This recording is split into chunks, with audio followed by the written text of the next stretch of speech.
அடுத்தது வந்து ஏபிடிசி அதில் வந்து ஒரு டூரிசம் பேக்கேஜஸ் வந்து அனௌன்ஸ் பண்ணியிருக்காங்க. இது என்ன அப்படின்னா சென்னையிலேருந்து திருமலா போகிறதுக்கான டூர் பேக்கேஜ்னு சொல்லியிருக்காங்க. நிறைய பேர் வந்து இதுக்கு முன்னாடி APSRTC, Tamil Nadu tourism, Andhra tourism இந்த மாதிரி டூரிசத்தில் எல்லாமே நம்ம வந்து 300 ரூபா டிக்கெட்டில் சாமி தர்ஷன் போகிற மாதிரி நிறைய பிளேசஸில் இருந்துச்சு.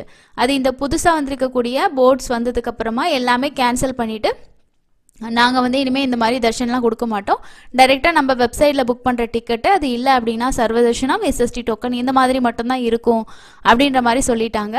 அதனால இவங்க என்ன பிளானில் என்ன இதில் வந்து பார்த்தீங்க அப்படின்னா சர்வதர்ஷன டோக்கன், அதாவது இந்த ஸ்லாட்டட் சர்வதர்ஷன டோக்கன் கொடுக்குறாங்க இல்லையா, அந்த டோக்கனில் சாமி பார்க்கறதுக்கான ஒரு டூர் பேக்கேஜ் மாதிரி தான் இது இருக்குது. ஜஸ்ட்டு வந்து எங்களுக்கு வயசானவங்க அவங்களால தனியாக போக முடியாது, இந்த மாதிரி ஒரு பேக்கேஜில் போகிற மாதிரி இருந்தால் ஈஸியாக இருக்குன்னா நீங்கள் இதை ட்ரை பண்ணிக்கலாம். இது வந்து 2 days மாதிரி பிளான் பண்ணியிருக்காங்க. இதோட வந்து ஷேர் பண்ணியிருக்கோம், நம்ம ஒரு சப்ஸ்கிரைபர் ஒருத்தர் தான் இந்த அப்டேட் ஷேர் பண்ணியிருக்காங்க. ஸோ தேவைப்படுறவங்க அதை ட்ரை பண்ணுங்கள். இல்லைனா எஸ்எஸ்டி டோக்கன் வாங்கிட்டு நீங்கள் சாமி பார்க்க போகிற மாதிரி கூட